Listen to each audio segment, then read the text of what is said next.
Bueno, mi hermano, abran sus Biblias, Miqueas capítulo 5. Hemos estado estudiando ya desde hace algunos días Miqueas. Eh, ya hemos tenido varios sermones sobre Miqueas. De pronto a veces nos despista un poquito, fue que como tuvimos el receso en octubre, ¿no? Entonces,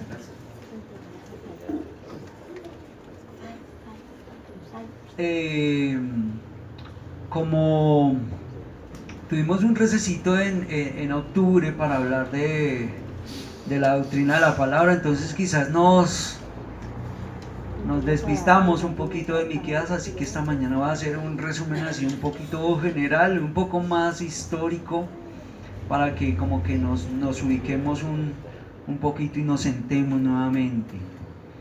Esperamos, mis hermanos, que haya sido de edificación para ustedes Miqueas. Bueno, en realidad todos los profetas menores, ¿no? El acercarnos a los profetas menores y estudiarlos. ¿Lo tienen? Ya no se pierden con Miqueas, ¿cierto? Ya ustedes no se pueden perder con los profetas menores. Si uno le dice a Abdías, claro, yo sé dónde queda Abdías. Bueno, Miqueas capítulo 5, leámoslo, mi hermano, y pidámosle al Señor a ver hasta dónde nos ayuda para que podamos estudiar esta mañana. Dice la palabra del Señor así. Te recomiendo que mandes la 60, la versión 60. Yo voy a leer las Américas, así que algunas cosas de pronto cambian para que no nos perdamos. Agrúpate ahora en tropas, hija de guerreros.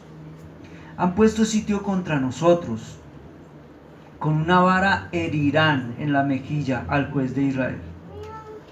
Pero tú, Belén Efrata, aunque eres pequeña entre las familias de Judá, de ti me saldrá el que me ha de ser gobernante en Israel. Y sus orígenes son desde tiempos antiguos, desde los días de la eternidad. Por tanto, él los abandonará hasta el tiempo en que dé a luz la que ha de dar a luz.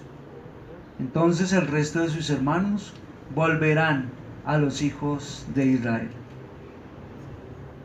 Y él se afirmará y pastoreará su rebaño con el poder del Señor, con la majestad del Señor su Dios, y permanecerán. Porque en aquel tiempo él será engrandecido hasta los confines de la tierra. Él será nuestra paz. Cuando el asirio invada nuestra tierra y cuando huelle nuestros espacios, levantaremos contra él 7 pastores y ocho príncipes del pueblo. Y ellos pastorearán la tierra de Asiria con espada, la tierra de Nimrod en sus puertas. Él nos librará del asirio cuando invada nuestra tierra y huelle nuestro territorio. Entonces el remanente de Jacob en medio de muchos pueblos será como rocío que viene del Señor, como lluvia sobre la tierra, que no espera al hombre ni aguarda a los hijos de los hombres. Y será el remanente de Jacob entre las naciones, en medio de muchos pueblos, como león entre las fieras de la selva, como leoncillo entre los rebaños de ovejas, que si pasa, huella y desgarra, y no hay quien libre. Se alzará su mano contra sus adversarios y todos sus enemigos serán exterminados. Y sucederá en aquel día, declara el Señor, que exterminaré tus caballos de medio de ti y destruiré tus carros. También exterminaré las ciudades de tu tierra y derribaré tus fortalezas. Exterminaré las hechicerías de tu mano y no tendrás más adivinos. Exterminaré tus imágenes talladas y tus pilares sagrados de en medio de ti, y ya no te postrarás más ante la obra de tus manos. Arrancaré tus aceras de en medio de ti y destruiré tus ciudades, y con ira y furor tomaré venganza de las naciones que no obedecieron. Amén. Bueno, el Señor providencialmente y para este tiempo pues nos ha enviado un texto como el que tenemos y con el que nos encontramos esta mañana. ¿Qué texto especial? Bueno, como toda la escritura, pero estamos llegando al tiempo de Navidad, ¿no? ¿Les gusta el tiempo de Navidad o no? Sí. Sí. Dijo Jeremy, sí. Algunas personas hablan de la Navidad y se refieren a la Navidad con estas palabras: el espíritu de la Navidad. Tiempo de alegría, de paz, de compartir. ¿De qué más? De familia. De alegría, de regalos. ¿De qué más, hermano Héctor? De llorar, reír, dar abrazos, recibir abrazos. No, el hermano Héctor la tiene clara, ¿no? Eso es familia. Sí. De vender más pollo.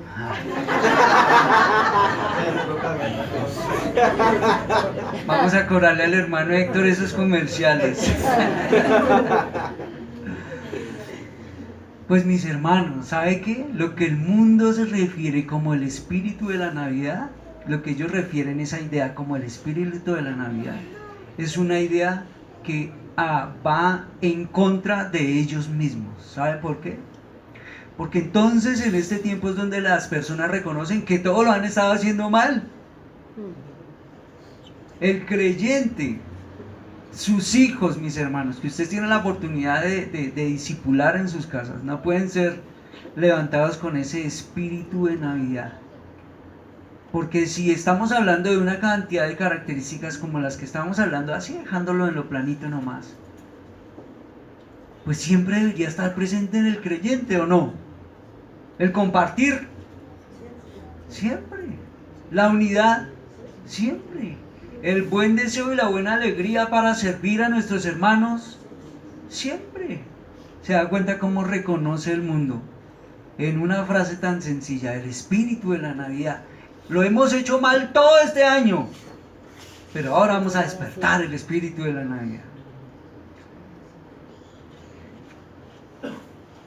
Pues yo ya sé que ustedes son muy doctos en la palabra. ¿De quién se trata la Navidad? Y vamos esta mañana a detenernos a hablar un poco más de Cristo, así como nos lo está entregando el texto. ¿Quién es Jesús? ¿Cuándo terminaríamos nosotros de agotar un tema como este? ¿Quién es Jesús en medio de nosotros?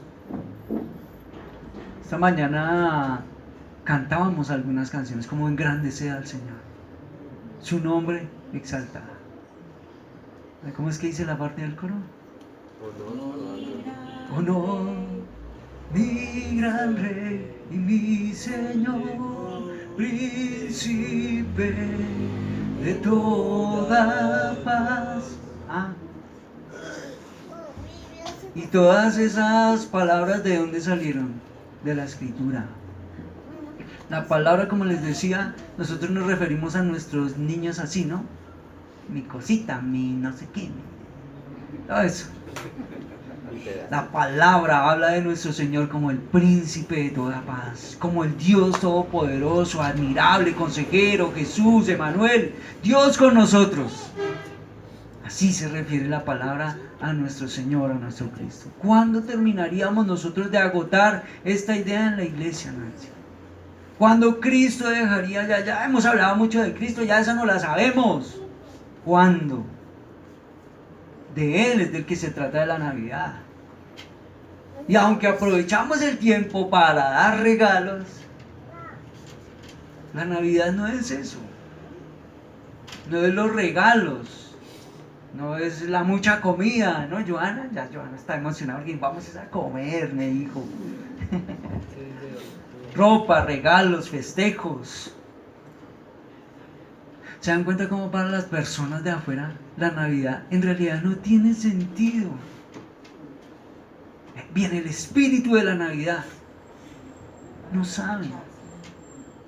Vienen los festejos y todo ese tipo de cosas. No saben. No saben.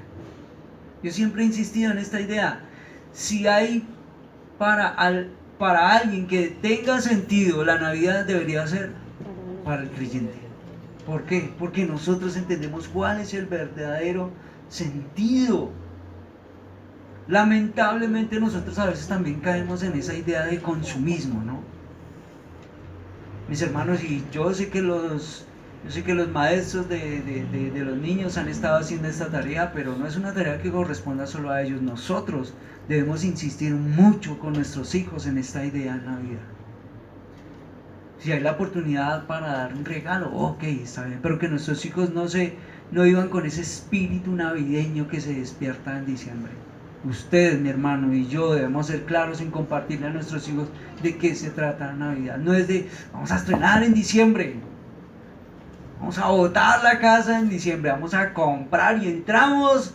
La misma iglesia del Señor a veces entra en ese consumismo que la iglesia, que el mundo nos ha vendido, y nos dejamos enrollar ahí.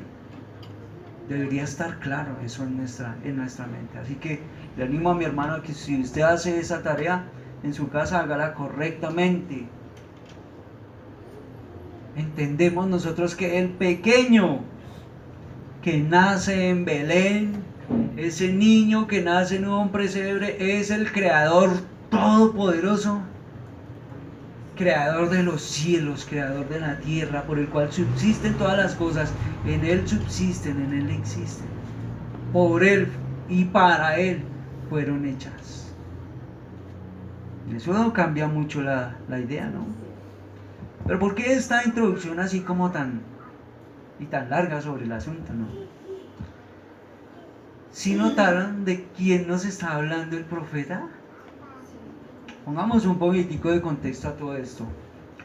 Recordemos, mis hermanos, que Miqueas, si tienes el mapa, recordemos que Miqueas fue contemporáneo de otro profeta. ¿Recuerdan cuál?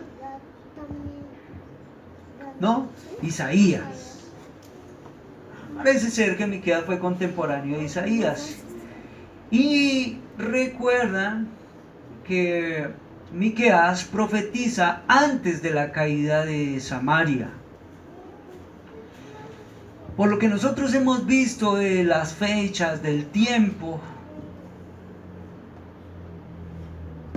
parece ser que el país estaba pasando por un buen tiempo, por un tiempo de prosperidad, una buena época para ellos. Pero aún así, habían vivido durante los agitados días de los ataques de Asiria contra Israel, también contra la caída del norte en manos del enemigo. Y todo ese contexto sirve para que nosotros entendamos. Bueno, pues permíteme el señalador este. Recuerdan ustedes que tenemos dos reinos, ¿cierto?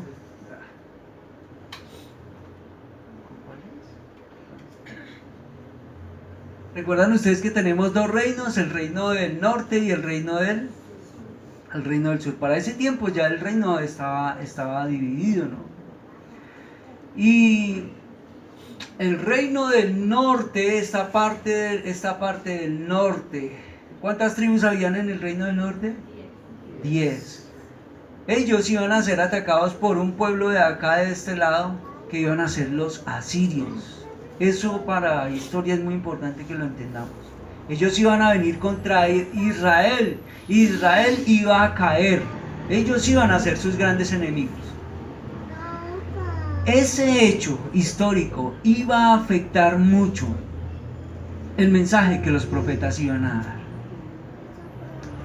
Ese hecho histórico iba a afectar el mensaje que Isaías iba a dar, que Miqueas iba a dar. Recordemos algunas cositas así rápidas. Miqueas es de una ciudad nativa que se llama, ¿lo recuerdan? Sí, Moreset. Capítulo 1, verso 1 dice: palabra del Señor que vino a Miqueas de Moreset. Ok, él era de esa ciudad. Era una pequeña ciudad rural. Miqueas va a mostrar un interés muy especial por las personas del reino del norte. Parece ser que Miqueas conocía muy bien a esas personas del norte. ¿Ustedes recuerdan de dónde era Amós? Ya estudiamos Amós. ¿Recuerdan de qué? ¿No la recuerdan muy bien? Amós era de una ciudad que se llamaba Tecoa. Y Tecoa quedaba por aquí en la ciudad. Tecoa está aquí. De pronto ustedes no lo alcanzan a ver. Si quieren les envío más tarde ese mapa. Ahí se ve bien. Se me olvida que tenemos ahí. Bueno, aquí por este lado tenemos, si ven que aquí en la parte final ustedes encuentran a Miqueas y ahí arribita encuentran a Amós. O sea, en orden estaría Miqueas en la parte de abajo, Tecoa un poquito más arribita. Era muy cercano el hogar de Miqueas y era muy cercano al hogar de Amós. Estaba situado más o menos a unos 32 kilómetros. ¿Para qué esto? Para que nosotros entendamos que pudo haber relación, que pudo haber contacto entre ambos profetas. Vamos a darnos cuenta que Miqueas era bien conocido y que Miqueas alcanzó a tener una gran impresión en su tiempo. A veces nosotros miramos los profetas menores y yo creo que ya nosotros hemos estado librándonos de esta idea, porque algunos piensan en los profetas mayores. ¿Cuáles? Isaías, Jeremías, uy, los grandes profetas. Y Miqueas, Abdías, Jonás, pues son los que pues se llaman menores porque pues eran de menor importancia. ¿Sí? No. ¿Menores por qué? Fueron los que escribieron más poco, pero tienen la misma importancia. Y quiero que, esto ya de pronto lo habíamos visto antes, pero quiero que hagamos una referencia a Jeremías 26, verso 28.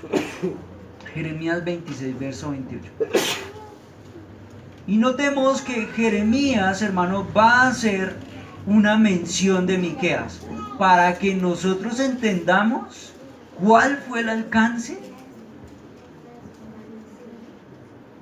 de Miqueas como profeta, para que nosotros entendamos la fuerte impresión que Jeremías 26, verso 18, para que nosotros miremos la fuerte impresión que Miqueas dejó en medio de su tiempo. ¿Lo tienen? Y si no, tranquilo, yo lo leo. Dice: Miqueas de Moreset, ¿sí lo vieron? Profetizó en días de Ezequías, rey de Judá, y habló a todo el pueblo de Judá diciendo: así ha dicho el Señor de los ejércitos, Sión será arada como un campo, Jerusalén se convertirá en un montón de ruinas, y el monte del santuario será como los lugares altos de un bosque. ¿Quién está citando al profeta Miqueas? Jeremías. Para que nosotros entendamos la impresión, regálame el mapa por favor, para que nosotros veamos la impresión, la fuerte impresión que Miqueas pudo tener en su tiempo.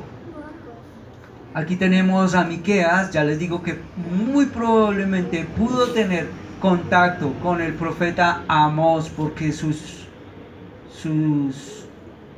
ciudades, sus hogares quedaban muy cercanos. Y por aquí tenemos al profeta Jeremías. Lo tenemos un poco más lejos, pero mis hermanos, la gran impresión que el profeta Miqueas, aunque vemos como un profeta menor, causó en medio de su tiempo. Ya les digo que parece ser que Miqueas es contemporáneo también al profeta Isaías. Es como, digámoslo así, un digno contemporáneo de Isaías. No es uno más. Recordemos, es un profeta del Señor. Sin duda, Isaías también es influido por el profeta Miqueas. Y ambos, el profeta Miqueas y el profeta Isaías, cargan el énfasis de su mensaje en la maldad en el pecado del pueblo de Israel. Y también les van a hablar de su castigo, mis hermanos. Creo que nosotros hemos hecho muchas referencias en cuanto a esto en este tiempo que hemos estudiado los profetas. La iglesia del Señor hoy tiene una idea muy vaga en cuanto a lo que en realidad es un profeta del Señor. El Señor levantaba profetas en medio del pueblo para decirles: vienen tiempos de prosperidad. Vienen tiempos donde todo va a estar bien. El Señor te manda a decir que serás próspero en la tierra. El Señor te manda... Sí. Y aunque vemos la promesa de bendición del Señor también, vemos como el Señor levanta a sus profetas para señalar el pecado en medio del pueblo. Y los profetas señalan el pecado y también les dice: ¿y saben qué? No van a salir ilesos. Porque muchos de ellos están pensando que pueden pecar y no va a pasar nada. Y ya hemos hablado un poco de eso, ¿cierto? Pero mire, estamos estafando a este, estamos tumbando a este por allí, al otro por allí. Y nos va bien, estamos prosperando, tenemos buenas casas, tenemos buen nombre en medio de nuestras tierras. Y el profeta se levanta para decirles: hermano Gabriel, no van a salir ilesos de su pecado. Y ahí tenemos a los profetas señalando su maldad y la seguridad de su castigo. Nos hemos dado cuenta, hermano, cómo el Señor siempre ha estado enviando profetas. ¿Con qué propósito? Exhortarlo. Vuélvase, arrepiéntase. Ya les he dicho, ¿no? Uno a veces lee los profetas y uno dice, profeta tras profeta, viene el profeta y le dice: arrepiéntase. Jorman, arrepiéntase. Y viene otro profeta: arrepiéntase. Y otro profeta: arrepiéntase. A veces uno lee los profetas y uno dice: ya, Señor, pues mátelos de una vez. ¿No les ha pasado eso? ¿O será que yo me emociono mucho leyendo? Ya, Señor, acábelos. Y el Señor siempre extendiendo su brazo misericordioso diciendo: arrepiéntase. Muestren un arrepentimiento sincero. Vuélvanse al Señor. ¿Y qué hacen ellos? Despreciar al profeta. Es más, persiguen a los profetas. Es más, matan a los profetas porque no nos gusta su mensaje. Cualquier parecido con la realidad no es coincidencia. Es el mismo corazón pecaminoso del hombre. ¿Se identifican ustedes con estos pecadores terribles? Sí, porque nosotros no somos diferentes de este pueblo, de un pueblo terrible, pecador, orgulloso, rebelde. Por eso siempre el Señor está extendiendo su brazo: arrepiéntase. Estos dos profetas, Miqueas y Isaías, hermanos, se daban perfectamente cuenta de lo que estaba ocurriendo en el reino del norte. La destrucción ya había hecho sus estragos allá, y ellos usaban como una ilustración de lo que había pasado en el reino del norte para decirle al reino del sur: ustedes están en la misma. Otra vez tenemos el reino del norte y el reino del sur. Y ya hemos estudiado cómo el reino del sur en algún momento miraba a los del norte y decía: uy, pecadores terribles. Uy, menos mal nosotros no somos como ellos. Y el Señor viene y les dice: venga, con ustedes también es porque ustedes son iguales. Se demoraron un poquito más, pero son los mismos terribles. Así que ellos ven lo que está pasando en el reino del norte y le vienen a decir al reino del sur: ustedes van a pasar lo mismo. Lo que ellos han pasado, ustedes también van a pasar. También va a sobrevenir sobre ustedes. Estos reinos del norte y el reino del norte y el reino del sur se habían dividido hace mucho tiempo. Y los dos habían violado el pacto con el Dios de Israel.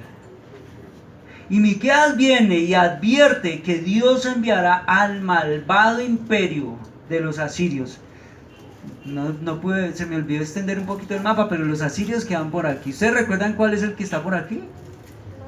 Se va a convertir en otro terrible enemigo de Israel. Babilonios. Van a ser los dos grandes imperios que lo van. Por aquí los asirios, recuerden, y por aquí los babilonios.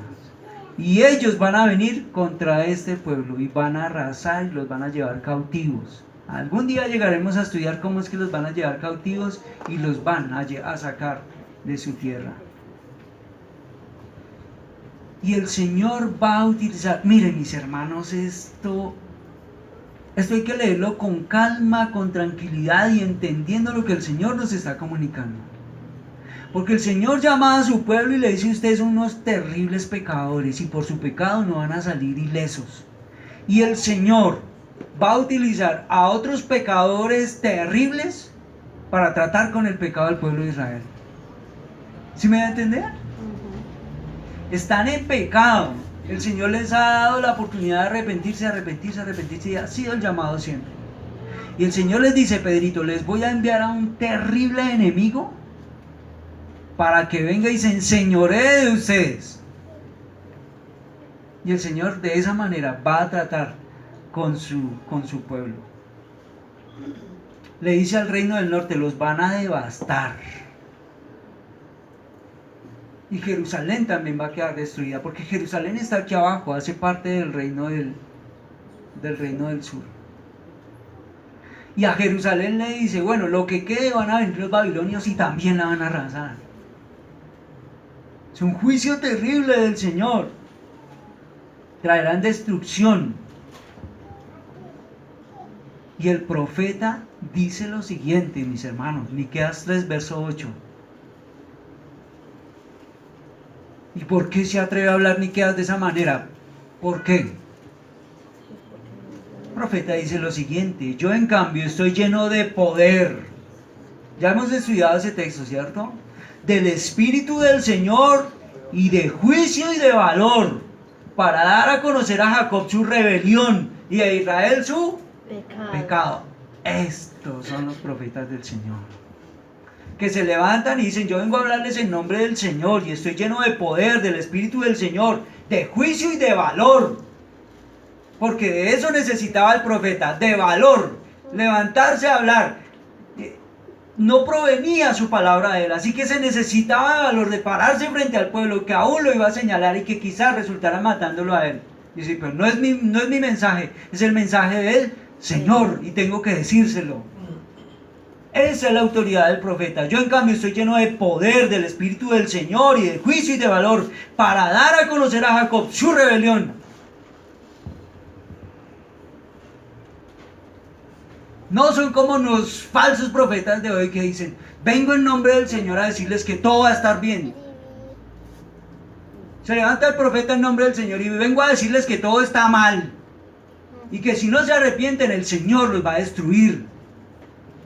Duro, ¿no? Duro. Pero estos son los verdaderos profetas del Señor. Y la mayor parte del libro de Miqueas, hermano, habla precisamente de las acusaciones y las advertencias del juicio de Dios. Pero también vamos a ver un gran mensaje de esperanza. También vamos a ver un glorioso mensaje del Señor para ellos. Dijimos que el libro de Miqueas lo podemos dividir como en unas 3 secciones, y esas 3 secciones siempre empiezan con oíd, oíd, oíd. Mire, solo tomen, los que están apuntando, solo tomen apunte y yo se lo refiero de esta manera. Mire, capítulo 1, verso 2, dice: oíd, pueblos todos. Capítulo 3, verso 1, y dije: oíd ahora, jefes de Jacob y gobernantes de la casa de Israel. Capítulo 6, verso 1, oíd ahora lo que dice el Señor. Necesitamos de una gran teología para entender lo que el Señor nos está diciendo. Oigan, escuchen, no sean necios, no sean necios. Escuche lo que el Señor les está hablando. Escuche lo que el Señor está diciendo. Hermano, y ya sentándonos un poquito sobre el capítulo 5, tenemos aquí un pasaje muy claro del Mesías prometido. Tengamos en cuenta esto. La profecía que Miqueas da hablando de Jesús fue dada 700 años antes de que naciera Jesús. Lo que vamos a leer, la profecía de la que vamos a leer, 700 años antes de que sucediera. El Señor ha acusado al pueblo de su pecado y de su rebelión. Y va a venir el juicio. ¿Va a venir el juicio por causa de qué? De su pecado. Ninguno podría decir, ay, pero ¿qué hicimos nosotros? No, es que ustedes han pecado y se han rebelado contra el Señor. Por eso les va a venir juicio. ¿Es justo su juicio? Claro. Es justo. Pero el Señor también les dice, voy a enviar a Jesús, el Mesías, el Salvador profetizado, el Rey.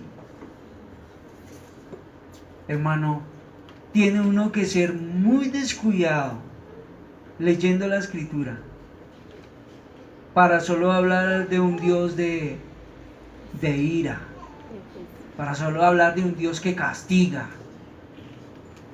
Hay muchas personas que leen el Antiguo Testamento y utilizan este argumento contra nosotros. Ah, pero mire a su Dios en el Antiguo Testamento cómo mataba, cómo acababa con todo un pueblo. Pero mire a su Dios cómo castigaba, y mire a su Dios haciendo juicios. Pero no leen claramente más bien la Escritura, viendo cómo Dios es un Dios paciente, extendiendo su favor sobre su pueblo, extendiendo misericordia. ¿Sí o no? Teniendo paciencia con un pueblo que no la merecía, hermano. Y en medio de todo eso, el Señor les ofrece un poderoso Salvador, un Mesías. Ah, eso no lo leen, ¿no? Eso no lo leen. Noten que en el verso 1 vamos a ver el juicio venidero. Agrúpate ahora en tropas, hija de guerreros, pues han puesto sitio contra nosotros. Con una vara herirán en la mejilla al juez de Israel. Miqueas 4, que lo terminaron ustedes de estudiar hace 8 días porque yo no estuve, termina con un juicio. Y noten que el capítulo 5 inicia también con un juicio. El profeta está llamando a todas las tropas para una gran pelea, porque alguien va a venir a herir al pueblo de Dios. El texto empieza con el anuncio de una invasión. ¿Sí notan? Han puesto sitio contra nosotros. Miqueas profetiza antes de la invasión de Asiria en el reino del norte y de Babilonia en el reino del sur. Antes de que vengan los de acá y antes de que vengan los de acá, Miqueas está profetizando.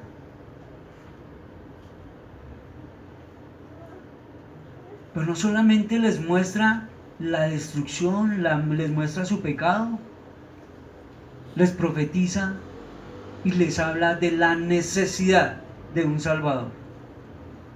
El pecado de Israel traería un juicio. Esa es la revelación del profeta de parte de Dios. La condenación de Israel y la condenación de Judá. Todos fueron hallados culpables. No hubo uno que se escapó. Todos fueron unos idólatras. La injusticia social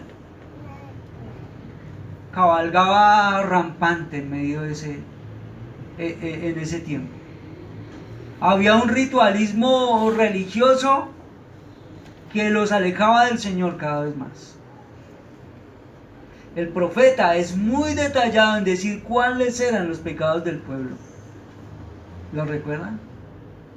Tomaban las tierras a la fuerza. Los líderes de la nación desviaban al pueblo de Dios. ¿Lo recuerdan? Los profetas que se supone que deberían tener las ideas claras, ¿qué hacían? ¿Recuerdan ustedes lo que hacían los profetas? ¿Qué hacían? Alguien que me recuerde mientras toma agüita.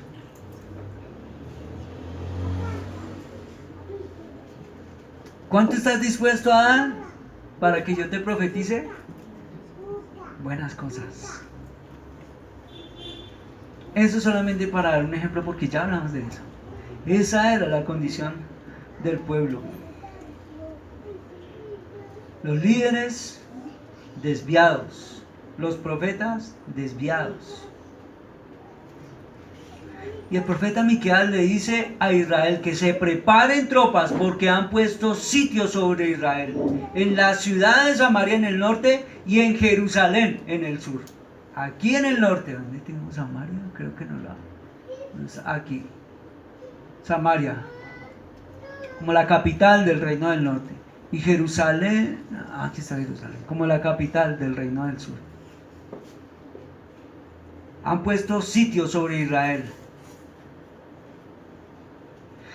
El mensaje de Miqueas aplica a todos los cautiverios que vivió Israel en el norte, porque Asiria va a venir, va a acabar con ellos y se los van a llevar cautivos. Y en el sur, Babilonia va a hacer lo mismo. Van a venir, los van a acabar con todos y se los van a llevar cautivos. Parece ser que las palabras del profeta Miqueas van dirigidas aquí hacia el reino del norte. ¿Cuántos años le dije que pasaron antes de que naciera Jesús? 700. ¿Y cuántos han pasado de allá a acá? 2000. O sea que serían antes de Miqueas, tenemos unos más o menos, ¿cierto? Unos añitos más, unos añitos más. 2700 años después, somos los mismos hombres rebelados contra Dios. Han pasado 2700 años, viejo Alex, y seguimos siendo los mismos hombres que no escuchan el consejo del Señor. Jerusalén está a punto de caer, y esta invasión va a ser terrible, mis hermanos. Va a llegar un momento en el que vamos a estudiar todo eso. Va a ser terrible. Pero el profeta lleva unas palabras de esperanza en medio de esos tiempos. ¿Por qué? Porque les promete un glorioso Salvador. Nos han sitiado, dice el profeta. Israel será humillada por fuerzas extranjeras y aún sus jueces van a soportar insultos. ¿Sí lo vieron? Con una vara herirán en la mejilla al juez de Israel. Sus líderes serán puestos en vergüenza. Este verso nos habla de una época difícil, terrible. Una época que el pueblo va a sufrir como asedio y como tal, una época también de depravación. Lo vamos a ver, incluyendo el llegar a morir de hambre. La vara aquí es utilizada para hablar del saqueo que ellos sufrirán. Dios escogió a un pueblo perverso, más perverso que Judá, para traer juicio contra ellos. La vara que nosotros vemos aquí, mi hermano, no viene para disciplinarlos. Su propósito es darles dolor. No es para disciplinarlos, es darles dolor. Nos habla de la humillación del rey. Dios tenía la intención de disciplinar a su pueblo y ellos tenían que reconocer su necesidad de arrepentirse. Y este versículo, mis hermanos, prepara el camino para el versículo 2, donde Miqueas va a empezar a profetizar, va a empezar a predicar la redención de Judá. Es importante que no olvidemos los momentos difíciles de los que nacieron estas palabras de esperanza. Todo este contexto, todas estas palabras parece que lo dejaran a uno como que... Pero no, hay una esperanza. Las palabras que vamos a leer en el verso 2 nacen de todo esto que nosotros hemos leído atrás. No solamente del versículo 1, sino de los versículos que lo preceden del capítulo 4. Miqueas comenzará a predicar la redención de Judá. Sí, había momentos difíciles, pero vienen unas palabras de esperanza también. Este verso está apuntando a algo mejor, el verso 2. Aunque sí van a recibir juicio y dolor, Dios va a enviar a uno que será el que va a rescatarlos del gran dolor. Y su mayor dolor es el pecado. Verso 2. ¿Cómo inicia el texto? ¿Cómo? Ya les he hablado de esa palabrita. ¿La recuerdan? Pero en medio, ¿ustedes recuerdan que leímos a Jonás? Y leímos algunos peros en el libro de Jonás. Y ese pero cambiaba la situación siempre, ¿cierto? Pero Jehová, pero Jehová, pero Jehová. Es lo mismo. El Señor les está hablando de un terrible juicio y aparece un pero. Esa palabra debe llamarnos nuestra atención. Aquí hay un cambio en todos los demás versículos. Dice, pero tú. ¿A quién le está hablando? Le está hablando a un pueblo, como si fuera una persona. Pero tú, Belén, Éfrata, un pueblo pequeño. Dice, pero tú, Belén, Éfrata, aunque eres pequeña entre las familias de Judá, de ti me saldrá el que ha de ser gobernante en Israel, y sus orígenes son desde tiempos antiguos, desde los días de la eternidad. Espectacular ese verso. Un pueblo pequeño, pero de ti me saldrá. Belén era conocida como la ciudad natal de David, el rey más grande de Israel. Pero aún así, no fue una ciudad de mucha influencia, no fue una gran ciudad. Así que cuando el profeta está hablando de Belén, inmediatamente nos lleva a tener una conexión a David, el rey más grande.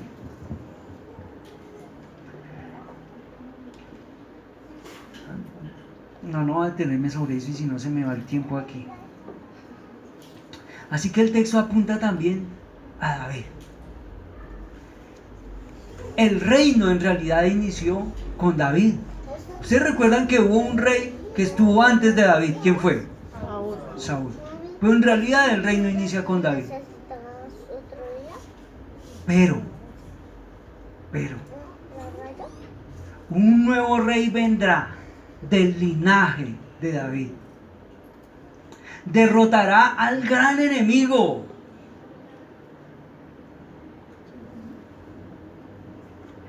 Cuando nosotros detallemos los reyes de Israel, nos daremos cuenta que todos los gobernantes fallaron. Este rey David falló, ¿cierto? Este nuevo rey que es prometido no va a fallar, no fallará.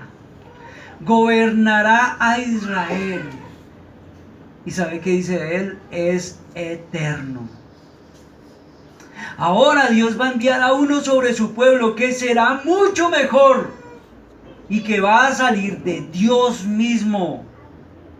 Este que va a venir no es el típico ser humano. El que ha de venir es Dios mismo, que se va a encarnar. Porque solo hay uno que sus orígenes son antiguos. Y es Dios mismo. Dios encarnado ¿en quién?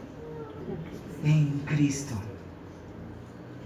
David era solamente un prototipo de Jesús, pero él no era el Cristo. De un pequeño lugar, de un insignificante lugar, vendrá ¿el qué? El gran Salvador. Ya les dije esto. Ese bebé que viene a nacer en Belén es el gran creador, es el gran Salvador. Ahí tienen Navidad. Pues las personas hoy muy alegremente, ¿no? No estoy diciendo que no estoy en contra de eso, ¿no? Hacen sus pesebres en casa y tal. Hermano, por favor, por amor del alma de su hijo, armen el pesebre y explíquele correctamente de qué se trata eso. El todopoderoso Dios viene a nacer en un pesebre, en una ciudad casi que desconocida, en un pequeño pueblo. Dios dio su propio hijo en forma de un bebé en un pesebre. Un hijo que morirá en la cruz. ¿Para qué? Para salvación. Hermano, ¿no les alegra eso? ¿Qué profecía, hermano? Vamos a verlo. ¿Qué profecía tan precisa? No es de pronto se va a cumplir, de pronto se va a hacer. No, es precisa la profecía. Nosotros hoy ya después de que han pasado los años, podemos ver cómo las profecías se van desenvolviendo en el tiempo de una manera clara, de una manera precisa, porque estamos hablando del Señor Todopoderoso, el Salvador. Entonces, en ese tiempo de humillación bajo fuerzas extranjeras, Dios levantará un gran Señor. Un gran Señor. Esa palabra Señor está referida para aquel que va a ser rey, que va a gobernar sobre ellos. Volvemos a decirlo, de un lugar humilde, de Belén. Dice la Biblia que en verdad era una ciudad pequeña, un lugar pequeño para estar entre las familias de Judá. Pero Dios lo eligió como el nacimiento, el lugar de nacimiento del Mesías, el Señor de Israel. Permítame que haga una aplicación ahí sobre la marcha. ¿Qué confianza podía recibir el pueblo? ¿Qué confianza nosotros podemos recibir hoy cuando leemos una profecía como esta, hablando de nuestro poderoso Salvador? ¿Será digno de confianza o no, mis hermanos? ¿De verdad? ¿Digno de toda su confianza, hermano? Porque si nosotros confiamos, si nosotros ponemos nuestra confianza en los hombres, pensando que Él nos gobernará con justicia, seremos grandemente decepcionados. Por eso muchos salieron decepcionados hace 20 días, 15 días de las elecciones.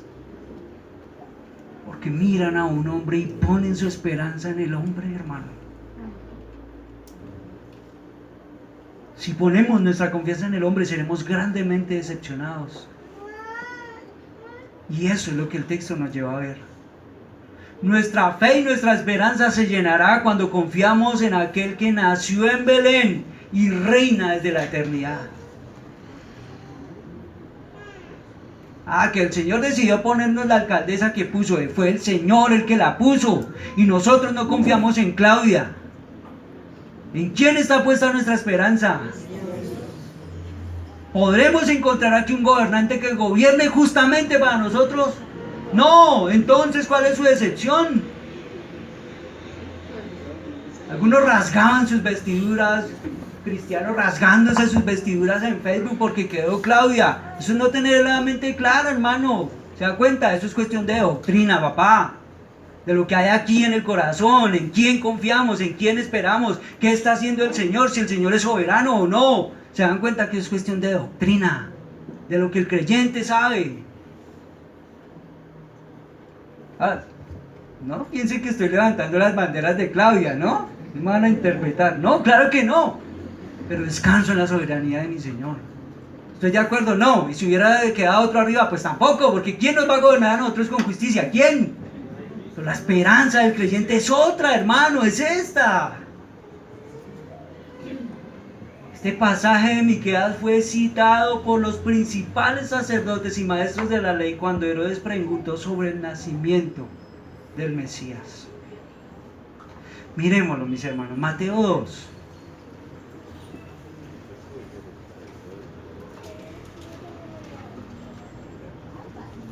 Mateo capítulo 2, versos 5 y verso 6. Miren lo que dice la Biblia, hablando de este texto. Pero hermano, el tiempo se va rápido.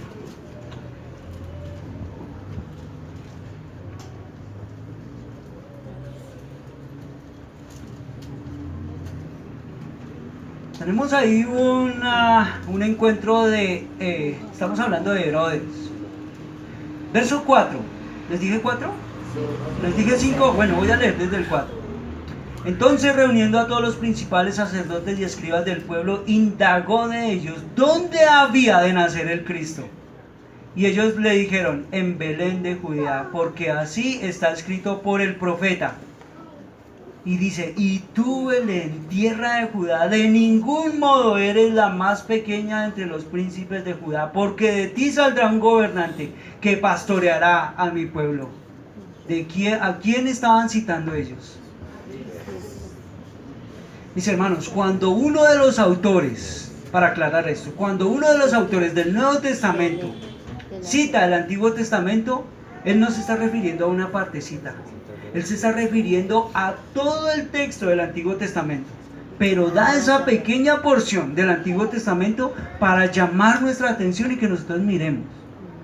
O sea, que esas palabras que nosotros vemos en Mateo deben ser interpretadas a la luz de lo que nosotros vemos en Miqueas.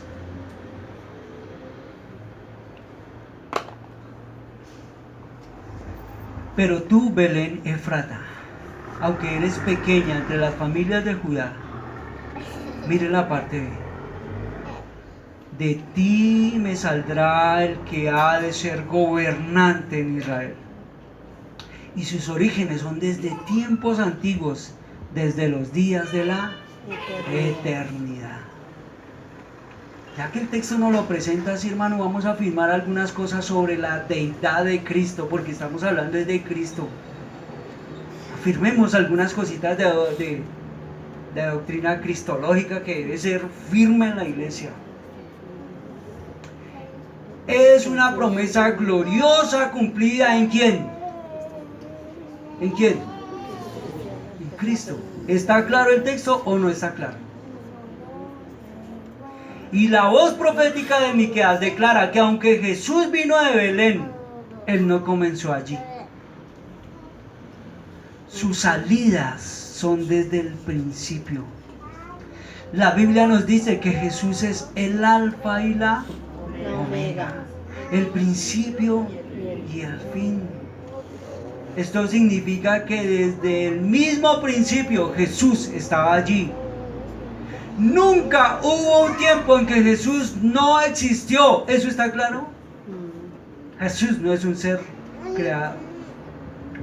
Note que el texto dice, bueno, déjame leer las 60.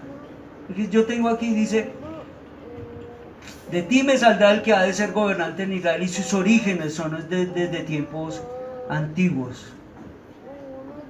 Pero dice, pero tú, Belén Efrata, pequeña para estar entre las familias de Judá, de ti me saldrá y el que será Señor en Israel, y sus salidas. Porque nosotros no podemos referirnos solamente a Jesús como que aquel que viene a Belén, y es cierto, Pero cuando el texto dice sus salidas, es que el hombre siempre ha venido al encuentro del Dios, ha venido siempre al encuentro del hombre. No es la primera vez que nosotros vemos a Jesús acercándose al hombre naciendo en el pesebre. Tenemos una cantidad de textos en el Antiguo Testamento donde Cristo, en algo que se llama una cristofanía, viene y se acerca al hombre. Porque Dios siempre ha venido al encuentro del hombre. El hombre peca, el hombre cae y sale corriendo al Señor. Señor, perdónanos. ¿Qué hace? Huye del Señor. ¿Y quién viene al encuentro del hombre? Eso es espectacular, hermano. Porque siempre ha venido al encuentro del hombre. Él es el que se acerca. Nosotros podemos decir, porque yo vine a Cristo. Ok, está bien. Digámoslo así, que para iniciar está bien. Pero después, mientras vamos agudizando el pensamiento, nos damos cuenta, mi hermano José, que usted no vino, sino que el Señor se acercó a usted y el Señor lo trajo. Y mientras el hombre se acercaba al Señor, creo que dice un himno, me daba cuenta que era el Señor el que se estaba acercando, era el Señor el que me estaba atrayendo hacia Él. Qué gloriosa verdad, hermano. Porque nosotros no somos diferentes del pueblo de Israel. ¿Qué merecíamos nosotros, mis hermanos? Y hemos escuchado y escuchado y escuchado y nos hemos arrepentido. No, el mismo corazón rebelde del pueblo de Israel. Y el Señor, que dijo, me acercaré a ellos. Y el hombre es traído. Y sus salidas son desde el principio. Porque el Señor siempre se acercaba al hombre desde los días de la eternidad. Antes de que Jesús naciera en Belén, nosotros entendemos que Él existía como la segunda persona de la Trinidad. ¿Está claro eso? Tengo varios textos, pero no podemos ir allá. ¿Alguien quiere leer rápidamente Juan 1:1? Hallamos al hombre. Juan. En el principio era Sí, señor. Ya está. Sí, señor, ya está. En el principio era el verbo, y el verbo era con Dios, y el verbo era Dios. Era Dios. El verbo estaba con Dios y el verbo era Dios. ¿Y de quién está hablando? De Jesús. Y podemos aquí irnos largo en esto esta mañana, pero yo sé que a ustedes les empieza a dar hambre a las 10. Bueno, a todos está bien. También admito que a mí también me da hambre a las 10. Había una relación de amor, de compañerismo y gloria compartida del Padre y el Hijo, que compartían desde el principio. Noten, el nombre Jesús no fue conocido como un nombre para la segunda persona de la Trinidad, sino hasta que el ángel Gabriel lo anuncia a María.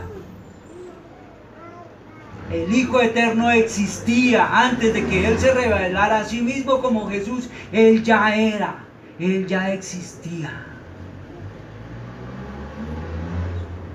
Esto es doctrina medular en la iglesia.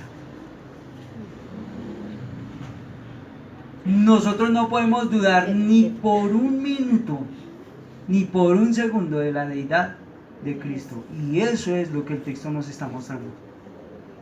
Antes de Belén, Jesús era el creador de todas las cosas. Este texto sí toca leerlo, hermano. Colosenses 1, 16 y 17.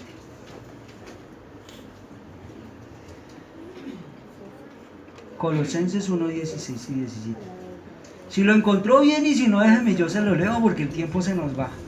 Mire lo que dice de él, hermano. Porque en él fueron creadas todas las cosas. ¿En quién? Tanto en los cielos como en la tierra, visibles e invisibles, sean tronos o dominios o poderes o autoridades. Todo ha sido creado por medio de él y para él. ¿De quién estamos hablando? De Cristo. Y Él es antes de todas las cosas, y en Él todas las cosas permanecen. Creo que la 60 dice, y en Él todas las cosas subsisten. Eso es lo que está afirmando el profeta Miqueas. Él fue antes de todas las cosas, y como Él es el creador de todas las cosas, Él es eterno. no es parte de lo que fue creado. Jesús es el creador de todas las cosas. Por tanto, Él es Dios. ¿Desde cuándo es Dios? Desde siempre, desde el principio. El plan de Dios de todas las épocas, hermano, incluía la muerte, la encarnación de Cristo y la resurrección de Cristo. ¿Le trae a usted su esperanza o no? Amén. Qué gloriosas verdades las que vemos ahí, hermano. Volvamos a Miqueas. Y sus orígenes son desde tiempos antiguos, desde los días de la eternidad. El príncipe que ha de venir de Belén vendrá de Dios mismo. Ese príncipe, mis hermanos, servirá a los propósitos del Padre. Y sabe que buscará la gloria del Padre, no buscará su propia gloria. Ya no alcanzamos hoy, pero dentro de 8 días vamos a ir viendo en los demás textos un poco más de la revelación acerca de Jesús. Para ellos el futuro Mesías, para nosotros el presente Mesías. Van a ser en un lugar pequeño, pero será grande. Lo increíble de esta conocida profecía, hermano, no es tanto que Miqueas mencione a Belén, sino que el Señor se encargará de que Cristo nazca allí, porque su familia no es de Belén, es de Nazaret. Su familia es de Nazaret y el Señor va a controlar cada detalle de su plan perfecto con su hijo que ha de nacer en Belén, y él terminará naciendo en Belén. De pronto en Navidad podamos revisar todos esos detallitos, ¿no? Y mirar cómo el Señor controla según su divino propósito cada cosa con respecto a nuestro Salvador. Permítame que les haga una referencia a un escritor llamado Matthew Henry, y él dice: esta es quizás la profecía más importante del Antiguo Testamento. Se respeta el carácter personal del Mesías y los descubrimientos de sí mismo al mundo. Se distingue de su nacimiento humano, de su ya existente desde la eternidad. Aquí tenemos, hermanos, su deidad plenamente revelada, pero también su humanidad plenamente revelada. Doctrina medular en la iglesia.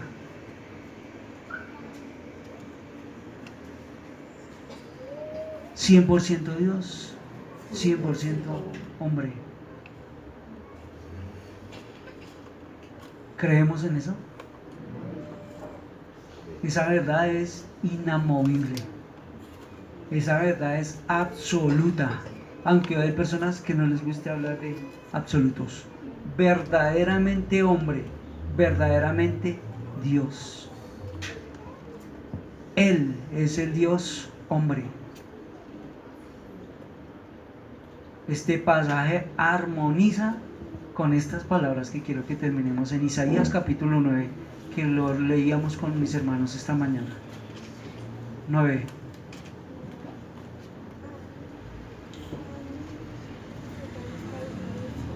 Versículo 6. Para ir terminando.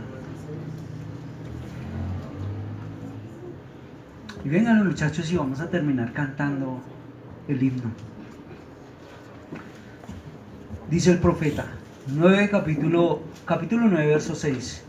Porque un niño nos ha nacido, un hijo nos ha sido dado. ¿Cómo lo tienen ustedes ahí? Nos ha nacido un niño, Dios nos ha dado un hijo. Ah, no, me gusta más esta.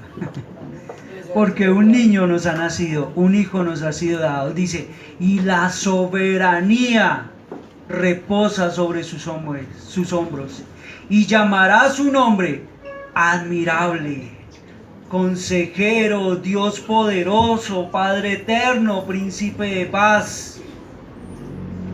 El aumento de su soberanía y de la paz no tendrá fin sobre el trono de David, sobre su reino, para afianzarlo y sostenerlo con el derecho y la justicia desde entonces y para siempre. El celo del Señor de los ejércitos hará esto. Y así como una promesa de salvación le es enviada al pueblo de Israel, hermano, una promesa de salvación nos ha sido entregada a nosotros. Amén. Y si usted y yo nos hemos identificado con el pecado de Israel, el llamado del Señor para usted y para mí, mis hermanos, sigue vigente.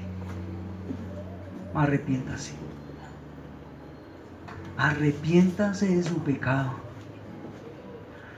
No va a salir ileso. Va a venir el juicio, mi hermano.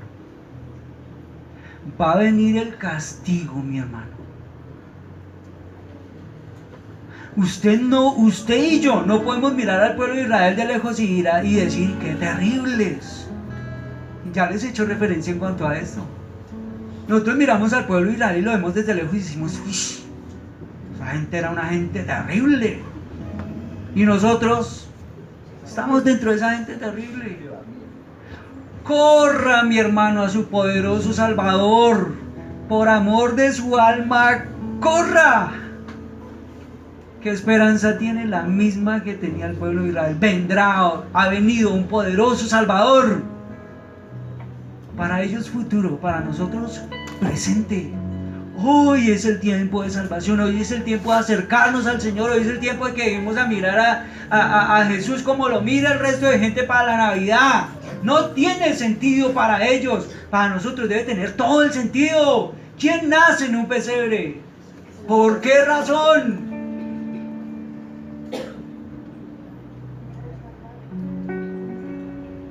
Es el mismo Dios de la eternidad.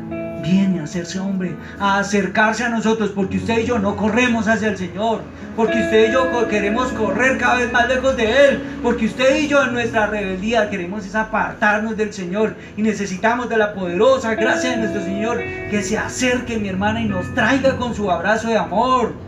Va a seguir siendo rebelde, no va a salir ileso. ¿Quiere seguir siendo rebelde? Va a sufrir el castigo. Arrepiéntase, mi hermano. Venga al Señor. Corra a ese poderoso Salvador. Creo que en Semana Santa les hacía la referencia de estas palabras. Dentro de poco pasará la Navidad y llegará la Semana Santa. Y cuando hablemos del Cristo resucitado, del Cristo muriendo en la cruz, podemos nosotros acercarnos a la cruz y decirle: ¿por quién mueres? ¿Por quién mueres? ¿Por quién está muriendo Cristo en la cruz? Qué gloriosa verdad que atrapa el corazón, mi hermano. Usted mira la cruz y Cristo, ¿por quién estás muriendo? ¿Por quién, Señor? Por usted, por mí. Qué glorioso Salvador tenemos, hermano. Qué glorioso Salvador tenemos. Nos damos cuenta el problema en que se encuentra el hombre cuando rechaza a Cristo. Es que no está rechazando a cualquiera, viejo Alex. Por eso está en un problema, hermano. Por eso está en un problema. Porque el hombre que rechaza a Cristo no está rechazando a cualquiera. No está rechazando a un niño que nace allá en un pesebre, un cualquiera. No es un cualquiera. Es el creador de todas las cosas. Es Emmanuel, el que viene a ponernos en paz con el Señor. Es Jesús, Cristo, príncipe de paz, admirable, consejero, Dios eterno, al cual el hombre se debe. No es una opción para el hombre. ¿Se dan cuenta del problema en el que está el hombre rechazando al Señor? ¿Merece castigo? Merece. ¿Va a ser condenado? Va a ser condenado. No va a salir ileso. Y ninguno podrá hallar injusticia en él. Ninguno podrá decir: yo nunca escuché. ¿Por qué cree usted que esta mañana está aquí?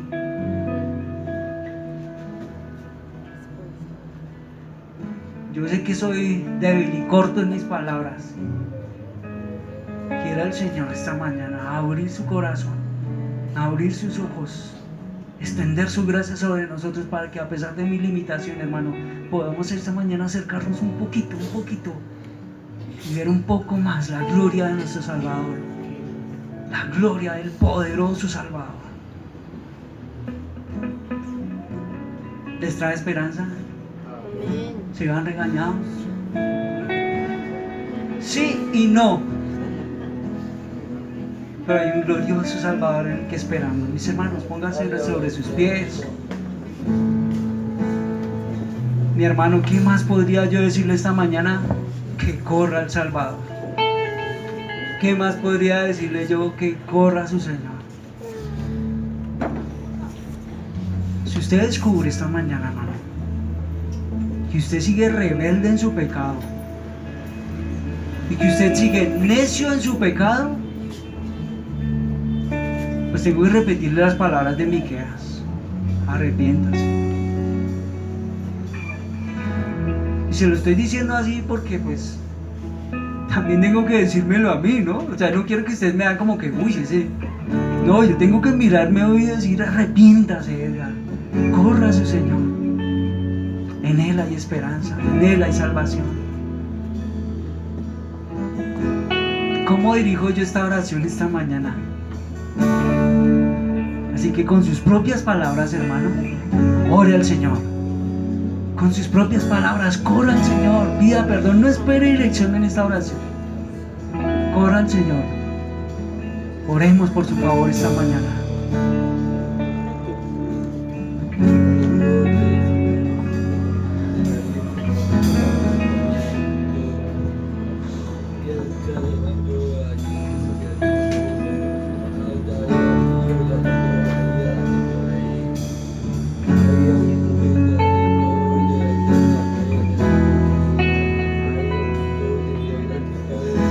Señor, tu gracia, tu favor ha sido extendido sobre nosotros. Señor, reconocemos que nosotros, al igual que el pueblo de Israel, nos hemos alejado, somos unos pecadores terribles, hemos fallado de tantas maneras, Señor. Gracias por haber enviado a Cristo. Gracias por habernos alcanzado, gracias porque nosotros no merecíamos tu favor. Gracias por ese poderoso Salvador que has enviado para ser librados del juicio. Gracias por haber perdonado nuestro pecado, gracias porque hoy podemos decir: no hay condenación. Hoy, por el sacrificio verdadero de Cristo, poderoso, eterno, nosotros podemos acercarnos y decir: estamos hoy en paz y no hay condenación en Cristo. Seas exaltado y seas alabado en medio de tu iglesia al entender estas gloriosas verdades. Quieras tú, Señor, visitar Comunidad Cristiana Redención con salvación, Señor. Redarguye, Padre, nuestros corazones de pecado, de justicia, de juicio. Atrae el corazón rebelde. Atrae el corazón alejado, Señor. Solo tú podrías hacerlo. Solo tú podrías vencer nuestro terrible alejamiento. Solo tú podrías vencer, Señor, esta terrible rebeldía que hay en nuestro corazón hacia ti. Seas honrado, Padre, en toda esta mañana. Ayuda a mis hermanos, trae luz a sus corazones, trae luz a su mente, trae luz a su vida esta mañana, Padre, para que podamos ver en Cristo a ese glorioso Salvador de toda la eternidad.